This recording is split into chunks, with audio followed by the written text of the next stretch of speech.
Nous te disons merci, toi qui depuis l'aube matinière as pris soin du grand, du petit, du proche comme de l'éloigné. Toi qui nous préserves de mauvaises nouvelles. Toi qui assures notre pain quotidien. Toi qui nous as préservés des accidents, des incidents. Merci Père, toi qui nous donnes en ce moment de nous retrouver dans cette maison de prière et de délivrance.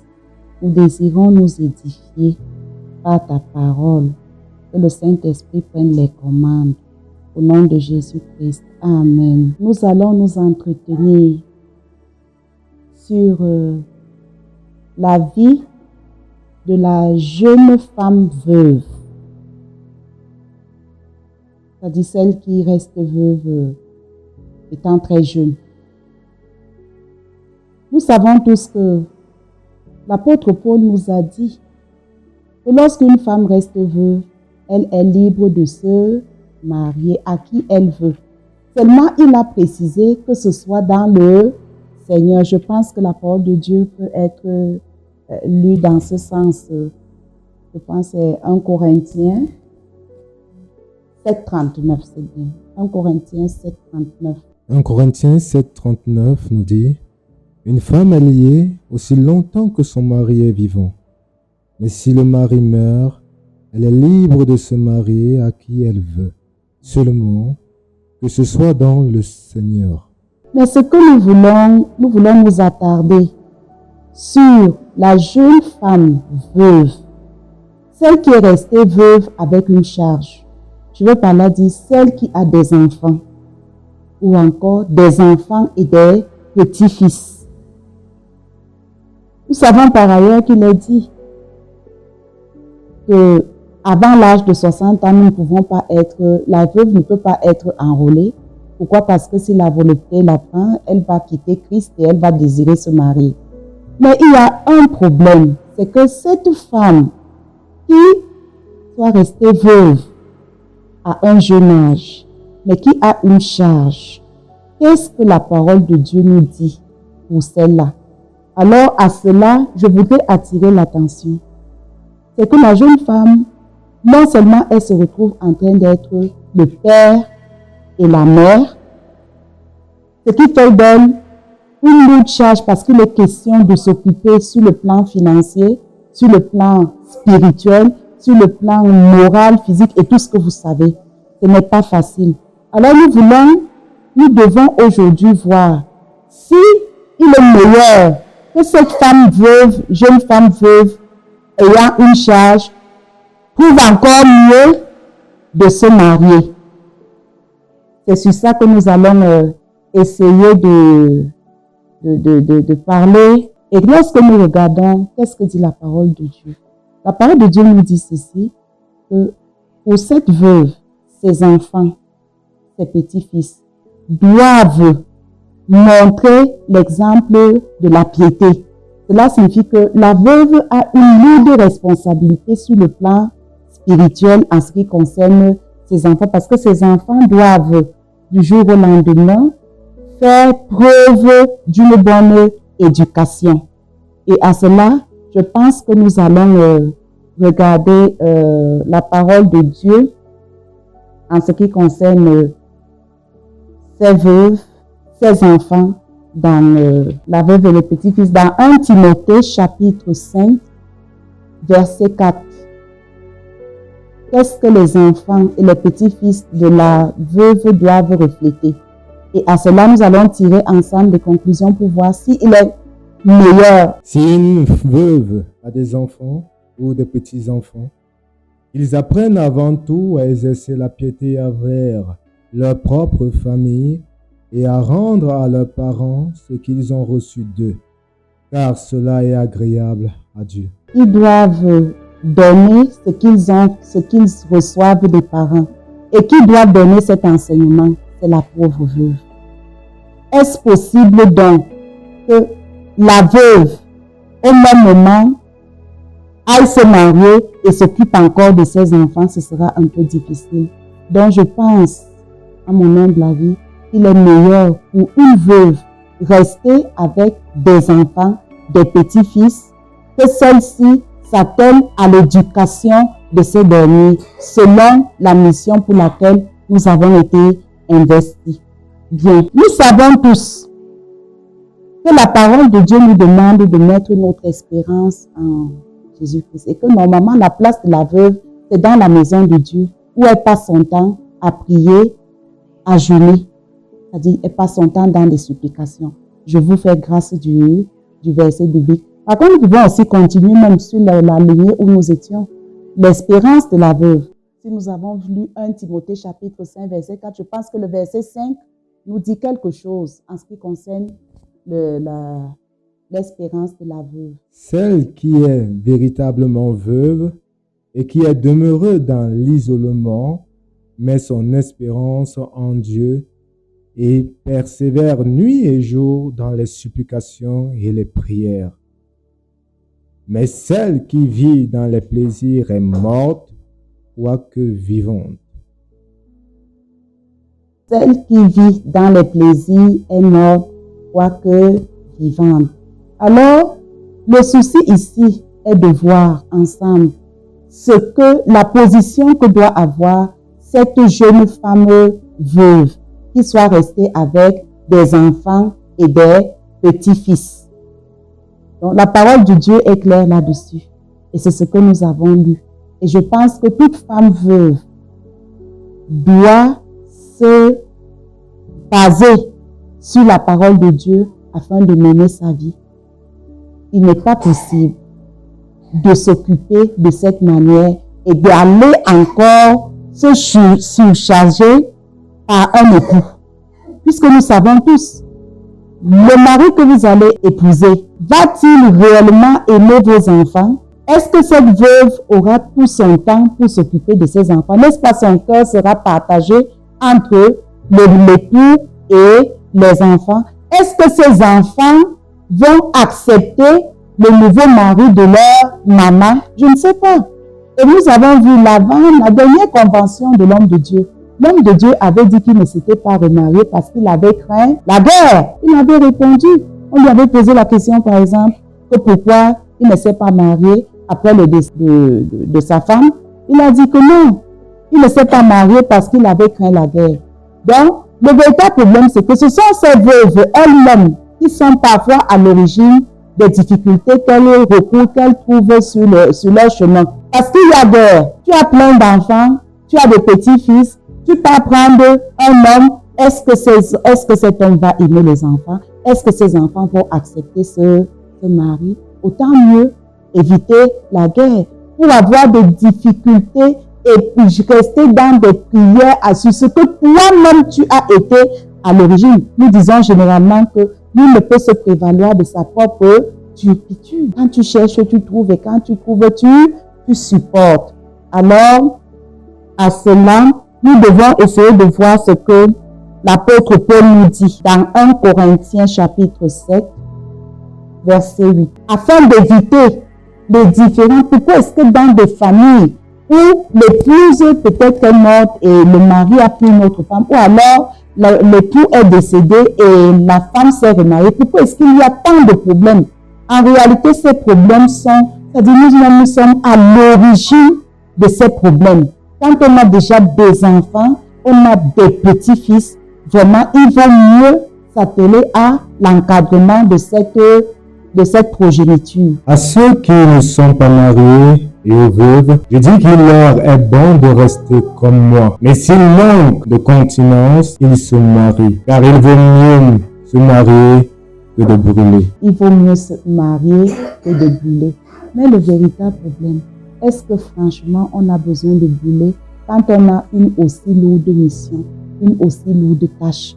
Si nous essayons de voir l'attitude des veuves, lorsque Tabitha, je veux dire Dorcas, est décédée, nous savons tous que ce sont elles qui ont entouré l'apôtre en leur montrant les différentes tuniques, que Dorcas produisait. Et vous avez vu également que lorsque Dorcas est ressuscité des morts, l'apôtre a appelé qui? Les saints et les veuves. Est-ce donc possible de se concentrer quand il y aura toujours tiraillement entre les enfants et le mari? Est-ce qu'il est possible de se concentrer?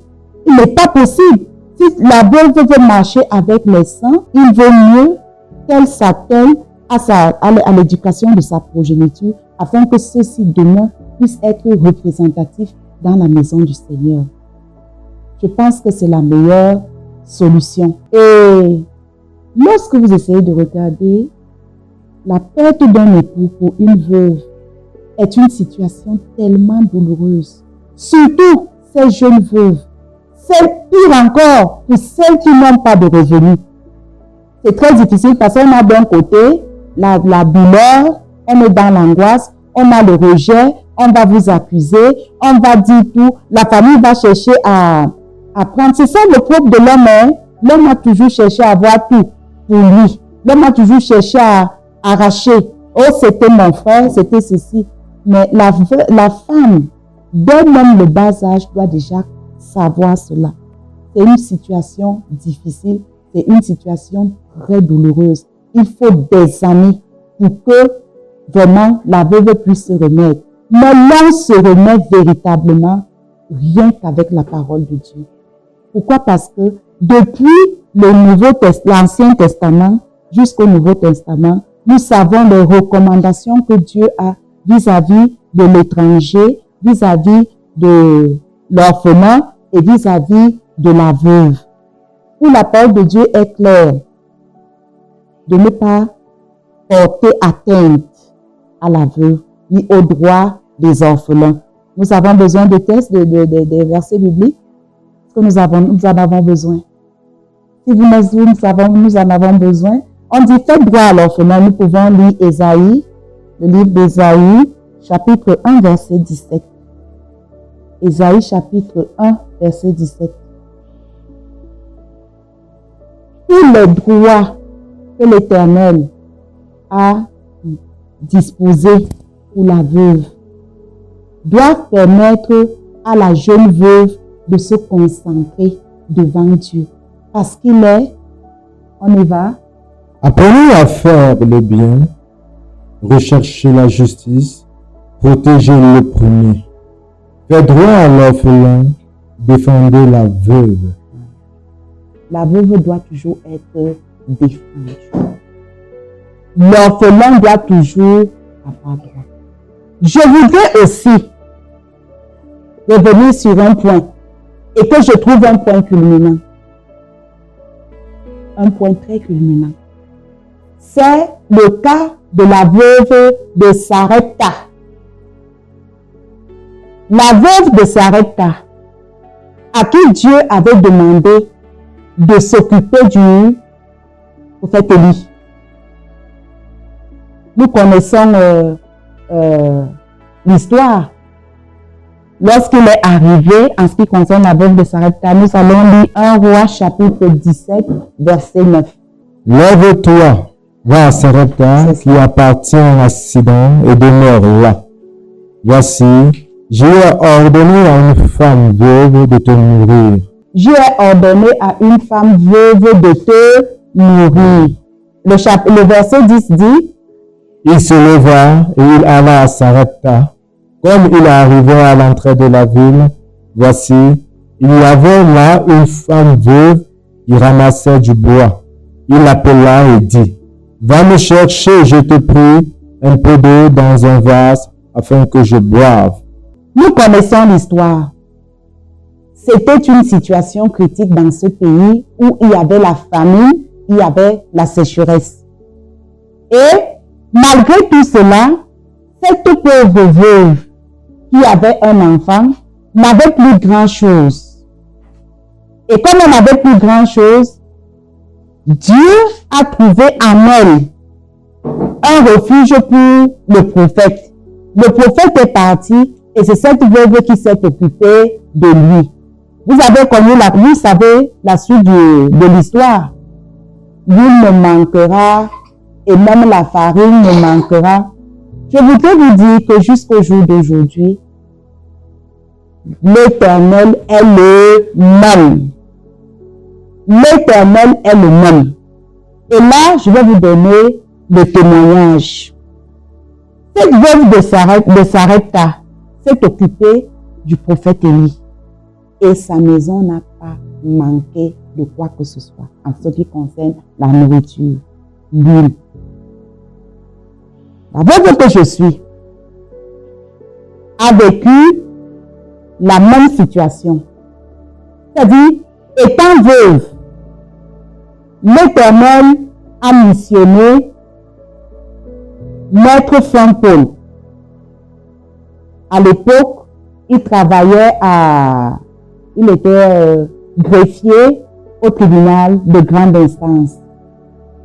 Alors Dieu l'a missionné vers moi pour me faire comprendre que sa fille était dans des situations très compliquées. Elle vivait un foyer difficile et le dernier coup de foudre et le coup de force était le fait qu'elle avait été sérieusement bastonnée par son mari et lui était l'intervention des dingourous du Lamido qui pouvaient la tuer. Donc, ce maître Frank-Paul m'a transmis la nouvelle. Je ne connaissais pas la servante du Seigneur. Mais ce qui était curieux, c'est que la prochaine séance à l'église, j'ai retrouvé la servante de Dieu. À la question de savoir si c'était d'elle qu'il s'agissait, elle me répondit oui. Je lui ai posé la question que bon, qu'est-ce que tu entends faire face au service corporel? Elle m'a dit qu'elle-même ne savait pas. Je lui ai dit, bon, il vaut mieux donc qu'on t'a demandé l'affectation. Est-ce que tu as des certificats médicaux? J'ai voulu solutionner le problème à mon niveau selon ma compréhension. Elle m'a dit que non, elle n'a pas de certificats médicaux car elle ne travaille pas. Elle va faire du certificat médical comment? Et c'est ainsi que je lui ai posé la question de savoir quel était son niveau. Elle m'avait dit qu'elle avait le baccalauréat. Et avec ce baccalauréat, je lui ai dit, bon, veille, lorsqu'on va lancer le prochain concours de Liège, il faudra me voir pour qu'on fasse le dossier et que tu présentes ce concours. Chose dite, chose faite. Elle a présenté le concours. Maintenant, pendant l'année, le début de l'année scolaire, où nous pensions que l'époux, bien qu'étant méchant, devait sauver son honneur, il n'a toujours pas payé les droits de scolarité à son épouse. Un soir, elle est venue, elle m'a dit, maman, tout le monde a payé dans ma salle de classe, c'est moi seule qui fais l'exception. Nous sommes partis, il était plus de 18h30, nous sommes partis à Liège. Nous avons rencontré le directeur, celui qui était directeur à l'époque, à ce moment-là, c'était M. Elundu. M. Elundu était professeur quand moi j'étais à Liège. Ce qui fait que quand j'arrivais chez lui tard dans la nuit, vous connaissez bien la distance à parcourir entre l'assemblée de Baladi 2 à l'église, à Liège. Donc nous étions arrivés le soir. Là donc j'ai posé la question au directeur, il nous a bien reçus, j'ai posé la question au directeur que bon, n'avez-vous pas des méthodes pour que ce mari puisse payer la scolarité de son épouse? Il m'a dit, il a déjà épuisé toutes ces méthodes. Et moi, à l'époque, jeune veuve, n'ayant pas de revenus, étant mère de plusieurs enfants, je ne savais quoi faire. Mais le Seigneur m'a dit, tu vas payer. La scolarité en ce moment-là, c'était 60 000. Et quand le Seigneur m'a dit que tu vas payer, j'ai payé cette scolarité. Et je n'avais pas réfléchi à quoi que ce soit. Mais je peux vous dire que dès le paiement de cette scolarité, j'ai des enfants pour qui Dieu a payé la scolarité de la 6e jusqu'en licence 3. Je ne sais pas comment ça s'est passé. Donc, si l'on trace des parallèles, ce n'est pas différent de la manière dont la veuve de Sarepta a été récompensée. Moi-même, j'ai vécu cela en tant que veuve. C'est ce que je voulais apporter comme précision. Donc, il est meilleur de se baser sur la parole de Dieu pour définir les objectifs à atteindre dans la vie. Et toute veuve qui va devoir se baser sur la parole de Dieu, concrétiser cette parole de Dieu, Dieu est le même. Il ne change pas.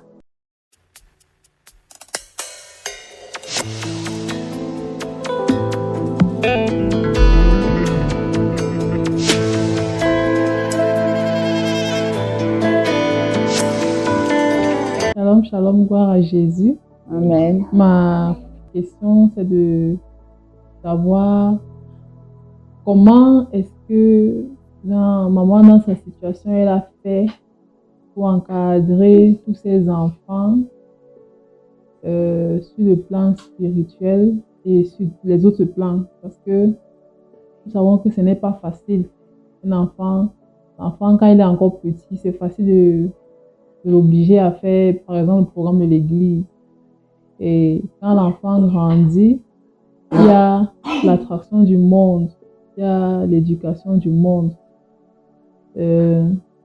Comment est-ce que maman a fait pour que ses enfants aujourd'hui soient tous dans la foi, soient dans le Seigneur? Voilà ma première question. Et ma deuxième question, je voudrais savoir, pour une veuve qui s'est remariée déjà, comment est-ce qu'elle peut faire pour gérer les conflits qu'elle aurait créés, parce que l'apôtre Paul nous dit que c'est mieux de se marier que de brûler. Comment est-ce qu'elle a géré, comment gérer? Maman peut-être va nous aider, parce que certainement il y a des gens qui sont dans cette situation. Comment gérer le conflit entre l'ancienne belle famille et la nouvelle belle famille, les enfants, le nouveau conjoint et tout. La première question consistait parlait de la gérance des nuits blanches, des nuits sans sommeil. J'avoue que c'était assez difficile. Parce que dans un premier temps, vous avez l'impression que vous êtes en train de rêver et que d'un moment à un autre, peut-être la voiture va garer, peut-être qu'il va venir cogner, peut-être qu'il va entrer. Pire encore, quand l'un des enfants tombe malade. C'est ça.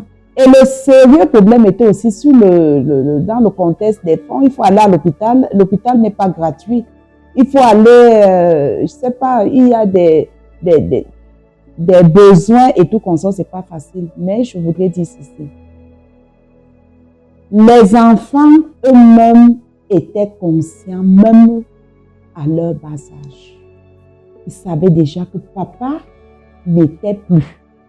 Et qu'en réalité, c'est papa qui pourvoyait à tous les besoins.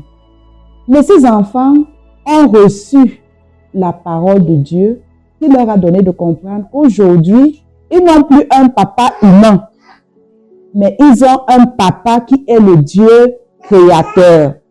Et ils ont un avocat. Ils ont, c'est-à-dire le compagnon fidèle qui est Jésus-Christ. Donc ces enfants savaient déjà cela. Donc chaque fois, il fallait le leur dire, il fallait leur rappeler. Donc les enfants savaient que, en quelque sorte, on ne mange plus avec la grosse cuillère. Donc on ne mange plus des mets aussi succulents. On n'a plus besoin comment est-ce qu'on appelle, des boulettes de viande, des cuisses de poulet. Les enfants devaient se contenter de la nourriture. Et puis là-dedans, vous leur faites comprendre que les enfants de Dieu même avaient refusé les mets du roi pour manger des légumes et ils étaient bien portants. Ce n'était vraiment pas facile. Et la veuve que j'étais, lorsqu'il fallait pleurer, je pleurais à genoux. Je ramenais mes pleurs en des prières. Quand quelque chose n'allait pas, lorsque j'avais un souci, mes pleurs consistaient à être à genoux et je parlais. Je disais, Seigneur, viens à mon secours, voici telle situation. Si tu m'abandonnes, je ne sais à qui d'autre je j'irai. Et c'était ça, c'était de cette manière que je pleurais. Et il y avait des moments, effectivement, où les larmes coulaient. Les larmes coulaient sérieusement, mais moi particulièrement, j'avais eu un sérieux problème. Parce que quand je faisais couler des larmes, il y avait du noir qui tombait de mes yeux. Donc moi-même, j'ai compris que les pleurs n'étaient pas, je ne devais pas pleurer parce que si je perdais la vue, je ne sais pas ce que je devais faire pour les enfants. Dans les nuits sans sommeil, j'en étais consciente et je passais mon temps beaucoup plus à pleurer. À prier, je veux dire. Je passais mon temps beaucoup plus à prier. Et ce n'est pas lorsque je suis devenue veuve que j'ai su qu'il faut passer mon temps à prier. Je le faisais déjà, même du vivant de mon mari. C'est-à-dire, une matinée où je n'ai rien à faire, je termine d'apprêter tout dans la maison, je fais tous les travaux ménagers et je me lève, peut-être avec le bébé, je pars dans la maison de prière et de délivrance et je parlais à Dieu. Donc, avec cette situation, ce n'était qu'une continuité, je continuais cette vie. Je continuais cette vie. Donc, mes nuits sans sommeil ont vraiment été nombreuses, mais j'avais un soutien qui était la prière. C'est-à-dire, quand je me levais de là où j'étais agenouillée, je me sentais soulagée. C'était comme si, en allant en prière, je déposais un fardeau. Et quand je me levais, j'avais la sensation d'être libre, c'est-à-dire légère. Je ne portais plus un poids. C'est-à-dire, je ne me sentais pas écrasée à cela. Et le Seigneur m'accordait grâce telle que si j'ai même 500, je vais aller, curieusement, je vais rentrer avec le nécessaire pour que toute la famille soit à l'aise. Bon, je ne partais plus, ce qui fait que franchement, j'ai pas passé les enfants et moi n'avons pas passé une journée affamée, pas du tout. Je ne peux vous expliquer exactement comment ça s'est passé, mais le résultat est que je n'avais pas eu à passer une journée affamée. Je n'avais pas eu à le faire. Tout au contraire, à ce moment, il y avait les tas de goyave, par exemple, qui coûtaient 25. Et un tas de goyave pouvait facilement faire 3 litres de jus de goyave. Je faisais mon marché au marché Bantaï. Et ce qui fait que mes enfants, du retour de classe, avaient leur repas et leur petite bouteille de jus. Donc, la souffrance ne se faisait vraiment pas ressentir. Et les pleurs vraiment étaient telles que, les nuits sans sommeil étaient telles que je mettais les genoux par terre et quand je me levais, bon, comme je vous l'ai dit. La question suivante était de savoir comment est-ce que j'ai pu encadrer les enfants pour que ces enfants demeurent dans la foi. Je ne faisais que ma part, selon la parole de Dieu. Instruire l'enfant selon la voie qu'il doit suivre et quand il sera vieux, il ne s'en détournera pas. Donc, ce n'est que ce que je faisais. Toute autre chose là, c'est Dieu seul qui sait comment est-ce qu'il a travaillé pour que ses enfants soient dans sa maison et que ses enfants, même ceux qui ont voulu un peu négliger, reviennent entièrement. Pourquoi est-ce que je parle de négliger? Parce qu'on avait l'impression que ces enfants n'avaient pas la persévérance selon les hommes. Mais au fond, on avait compris que ces enfants, tous avaient un fort dépôt de la parole de Dieu en eux. Parce que il suffit de poser une question, la personne répondait. Donc, je ne sais pas, j'ai juste fait ce que je pouvais faire en tant qu'être humain et c'est Dieu qui a encadré les enfants. Est-ce que le veuvage pour une jeune veuve dans le Seigneur est normal? Oui, le veuvage, les rites, non. Il suffit tout simplement de mettre la parole de Dieu en pratique. On n'a pas besoin d'aider Dieu dans son travail. Il suffit simplement, qu'est-ce que la parole de Dieu dit? Écoutez les conseils. Par exemple, ce que l'apôtre Paul a donné, où il invite les veuves à rester comme lui pour le service de Dieu. Et Dieu fera le reste. Dans ces rites, qui d'ailleurs sont des inventions des hommes. Bon, ça dépend vraiment, c'est chacune qui sait, chacune est libre. Chacune est vraiment libre. Mais dans le Seigneur, je sais qu'il est question d'avoir la coutume du Seigneur Jésus.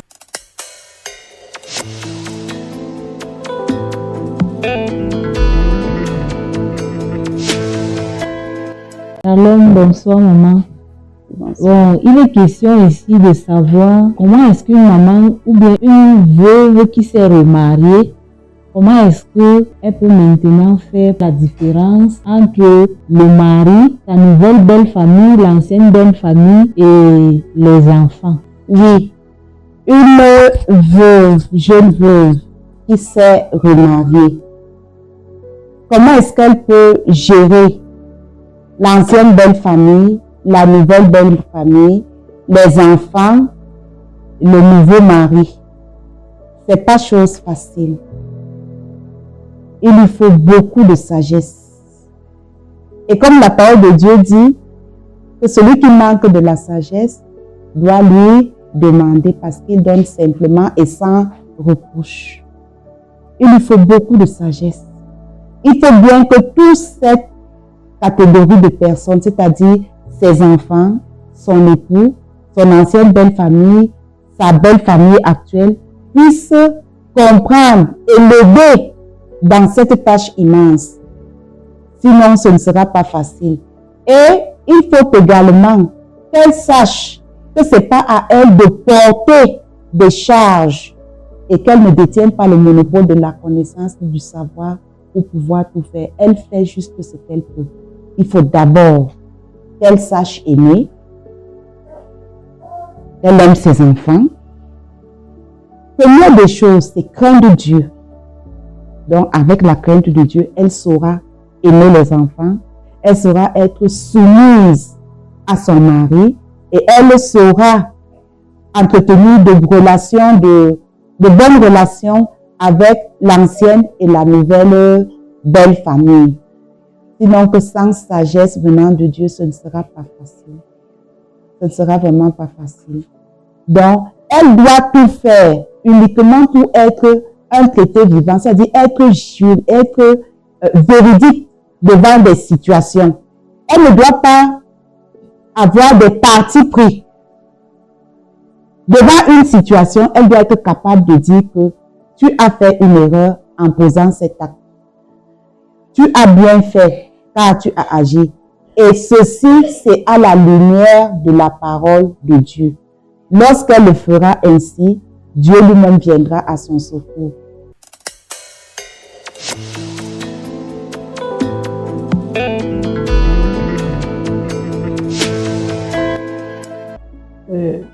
Shalom, shalom encore. Je reviens avec une question. Nous savons la pression de la belle famille lorsque l'un conjoint décède, que ce soit du côté de la femme ou que ce soit du côté de l'homme. Mais la pression est encore plus forte du côté de la femme quand le mari décède. La belle famille s'accapare souvent des biens laissés par le conjoint en disant c'est leur frère. Et généralement, ils le font même avant que le deuil même ne commence. Je voudrais savoir quelle est la conduite à tenir en ce qui concerne la jeune veuve. Comment elle peut faire pour ne pas perdre ce qui lui revient de droit, parce que souvent même la famille de l'homme, j'en connais des témoignages, j'en connais des cas où quand le mari décède, la famille vient arracher les biens et les enfants orphelins sont laissés à la merci du besoin et du manquement, et la famille de l'homme ne s'en soucie guère point. Donc comment est-ce que la jeune veuve doit faire pour remédier à cette situation?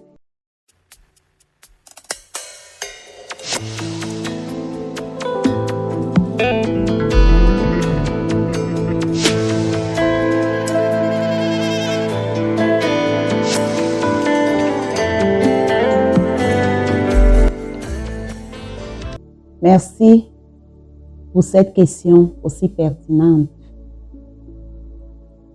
Le travail se fait en amont pour que la famille ne vienne pas s'accaparer des biens. C'est un travail qui se fait en amont. Je voudrais d'abord dire, ce que vous entendez parler là vient en reste. Pourquoi est-ce que nous n'acceptons pas ça? C'est parce que nul n'est censé ignorer la loi. Normalement, la veuve est celle qui est légalement mariée. Et du vivant de son époux, la veuve doit tout faire, c'est-à-dire le foyer, le couple, doit tout faire, sachant déjà que personne ne détient son souffle de vie et que nous sommes tous sur le chemin. N'ayons pas peur de le dire. Parce que comme nous sommes sur le chemin là, nous ne savons à quel moment le Seigneur peut appeler l'un de nous. Donc c'est une réalité que nous ne devons pas refuter. Donc, quand il y a mariage, selon la parole de Dieu, selon la loi du pays, la belle famille n'aura pas accès. Pourquoi? Parce que le mari, en œuvrant, en construisant, sait quoi écrire. C'est-à-dire, le titre, le terrain doit être titré au nom de qui? Qui sont les ayants droit? Parce que même la femme n'est pas, comment est-ce qu'on appelle? La femme n'est qu'une usufruitière. Les héritiers sont les enfants. Ce n'est pas l'oncle, ce n'est pas la tante, ce n'est pas le beau-père, ce n'est pas la belle-mère. Ce sont les enfants qui sont héritiers. La veuve même n'est que usufruit. Maintenant, les oncles qui viennent pour s'accaparer, ce n'est que injustice. Ce n'est que injustice. Et la réalité, c'est quoi? La réalité est que si le mari lui-même a sauvegardé l'héritage de ses enfants, personne ne peut venir arracher cela. Parce que nul n'est censé ignorer la loi. Et la loi est pour tout. Et pour nous tous. Nous devons nous référer à la loi. Qu'est-ce que dit la loi? L'oncle, la belle famille n'est pas usufruit, n'est pas héritier. Et c'est aussi pour cela que, même lorsqu'on dit, une femme ne peut pas facilement se lever et vendre, par exemple, un bien, par exemple, une maison. Une femme, la veuve ne peut pas se lever pour le faire. Non. Ce sont les enfants qui sont héritiers. Donc, c'est à tort. Donc, qu'est-ce que la veuve peut faire? Elle doit agir avec son mari, du vivant de son mari, prévoir tout cela pour que, en ce moment, que la famille n'ait pas accès. Donc, c'est ça. Donc, nous devons, même la parole de Dieu dit, mon peuple périt faute de connaissance. Mon peuple périt faute de connaissance. C'est la même chose parce que ce couple du vivant du mari n'a pas usé de connaissance, n'a pas usé de savoir pour sauvegarder l'héritage de leurs enfants. Si la belle famille a accès, c'est tout simplement parce que on n'a pas mis de garde-fous en ce qui concerne la venue de la belle famille. Effectivement, certaines belles familles arrivent, elles entrent dans la maison, elles emballent les chaises, tu vois, les salons cuir et tout, quelqu'un vient avec la voiture. Non, ça ne se fait pas. Si tu le fais aujourd'hui avec vos téléphones, il suffit qu'on filme. Et tenez-vous tranquille, la justice prend tout son temps et ça va aboutir. Quoi qu'on en dise, il y a la corruption, il y a tout ce que ça peut aller, mais les faits sont flagrants. C'est tout simplement parce que l'homme ne sait pas ce qu'il y a lieu de faire. Quand on vient chez une veuve pour arracher tous les biens, elle ne peut que filmer, elle ne peut que faire des choses pour avoir des preuves à l'appui que tel est venu prendre. Et au moment où elle finira de pleurer, elle va saisir le tribunal. Elle va saisir cela. Et c'est pour cela qu'on demande d'être véritablement chrétien. Il ne faut pas être de ceux qui paraissent sans l'air. Il faut être de ceux qui sont sans paraître. Quand tu es véritablement veuve, on ne te fait pas ça. Parce que quand tu es veuve, c'est Dieu qui est ton défenseur. Quand Dieu est ton défenseur, qui va t'atteindre? Hein? Donc, ce qu'on fera même de mystique, là, quand tu es sur la légalité, sur le droit chemin, ça ne pourra pas t'atteindre. Ou tu es enfant de Dieu, ou tu ne l'es pas. Donc, maintenant, celui qui, d'ailleurs, quand la belle famille même sait que tu es enfant de Dieu, c'est chacun qui se met sur ses gardes. Car celui qui va venir touchera la primeur de l'Éternel. Donc, il faut véritablement être enfant de Dieu. Sinon, que d'un être humain, la pauvre veuve, elle-même ne peut rien. Elle va s'en remettre à la justice. C'est tout. Il faut être enfant de Dieu. Quand tu es enfant de Dieu, ton bel-oncle, ton beau-père, ou je ne sais pas qui, ton beau-frère, ne peut pas venir t'arracher les choses. À moins que ton mari lui-même lui ait légué cela de son vivant. Donc, ce que vous voyez là, c'est faute de connaissance. Tout ce que vous voyez, c'est faute de connaissance. Parce que quand tu viens le faire, quand les trucs sont... C'est pour ça qu'il faut faire les choses d'une manière légale. Si tu as acheté un terrain, achète un terrain selon ce que la loi autorise.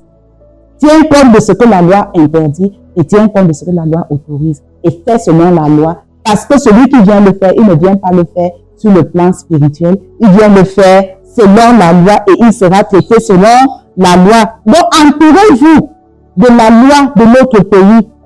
Parce que Dieu lui-même est légaliste.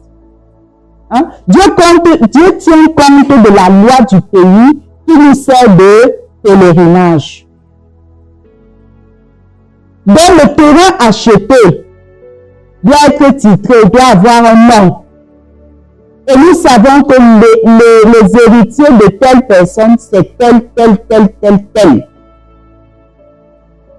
D'où l'appel à mes enfants, ces jeunes sœurs, de ne pas rester les bras croisés. Il faut œuvrer.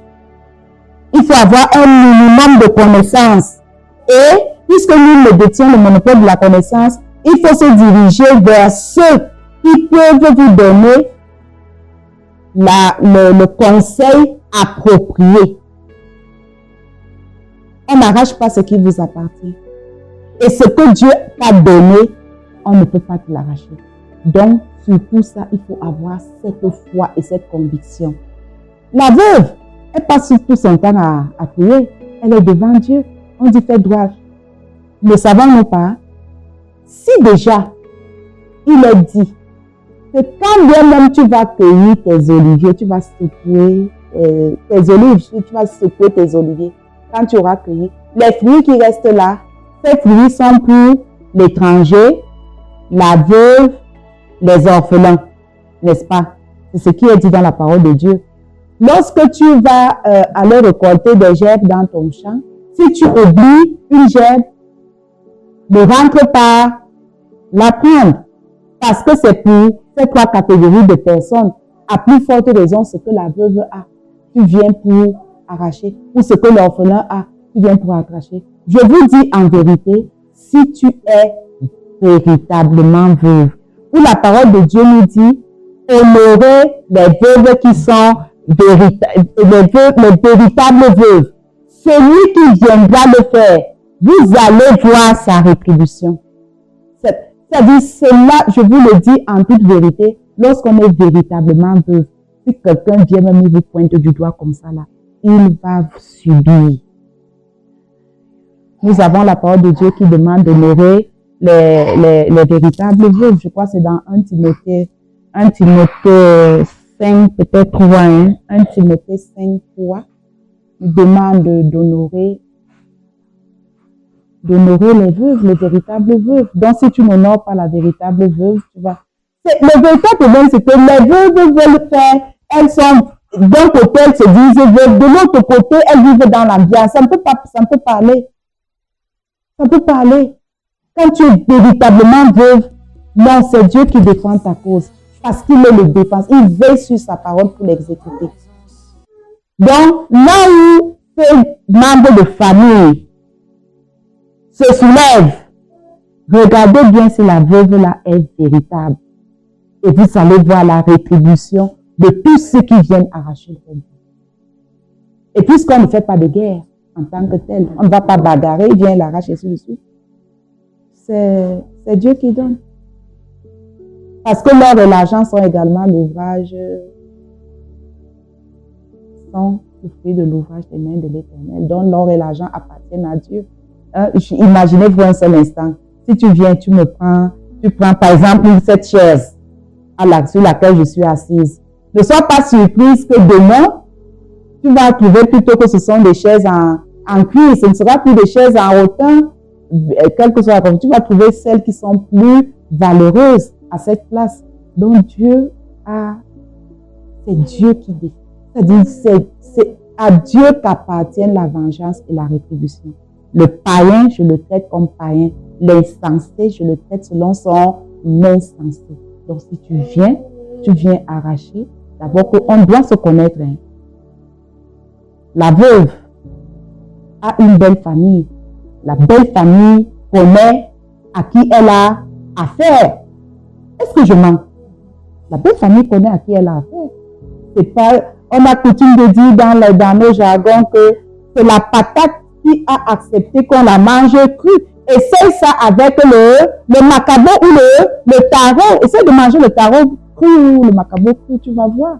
Donc, quand on sait que tu as de la connaissance, quand on sait que tu es enfant de Dieu, on ne peut pas venir te faire du n'importe quoi. On ne fait pas du n'importe quoi, n'importe qui.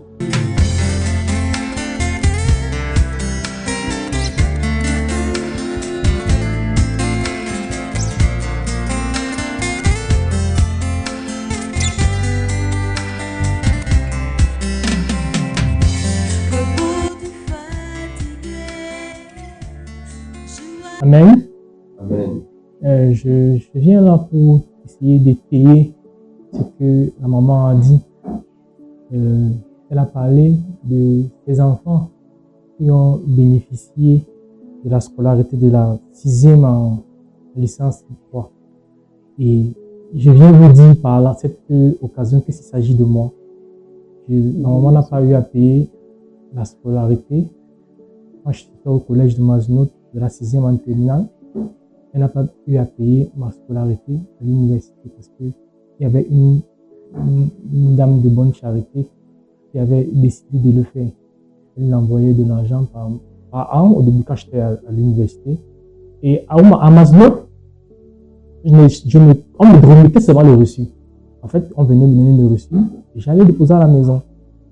Donc, je voulais dire à tous ceux qui nous suivent que la parole de Dieu est vraie. Je voulais ajouter qu'au sorti de ce parcours scolaire et académique, je suis nanti d'un diplôme d'ingénieur de mine. J'ai eu la grâce de Dieu d'être recruté en tant que chercheur au ministère de la Recherche scientifique et de l'innovation, affecté à l'Institut de recherche géologique et minière, plus précisément au Centre de recherche géologique et minière de Garoua. Et je veux dire que tout ceci, c'est la grâce de Dieu. Et la parole de Dieu est vraie. Il dit dans sa parole qu'il est le défenseur de la veuve et le père des orphelins. Il nous l'a montré. Et jusqu'à aujourd'hui, il nous le montre. Amen. Amen. Merci Seigneur, toi qui nous as fait grâce, qui nous as instruits, et qui nous as donné ta parole. Papa, que ces conseils nous conduisent dans nos vies éternelles et que davantage tu nous abreuves et que tu nous nourrisses par ta parole, afin que nous sachions vivre et demeurer ambassadeurs de Christ. Viens-nous en aide, viens-nous au secours. Pour le restant de temps, Dieu, tu laisseras en sorte que le sentier soit aplané pour que nous concrétisons ta parole dans son intégralité. Tu permettras, ô Dieu des armées, que le malade recouvre la santé, que le pauvre ait un peu de joie, que ceux qui sont en voyage éternel demeurent à l'ombre de tes ailes sécurisantes. Prends encore soin de chacun de nous sans oublier tous ceux qui nous sont chers, nos bien-aimés, nos membres de famille, comme à la prunelle de tes yeux. Donne-nous de demeurer sous tes ailes protectrices. Au nom de Jésus-Christ. Amen. Amen.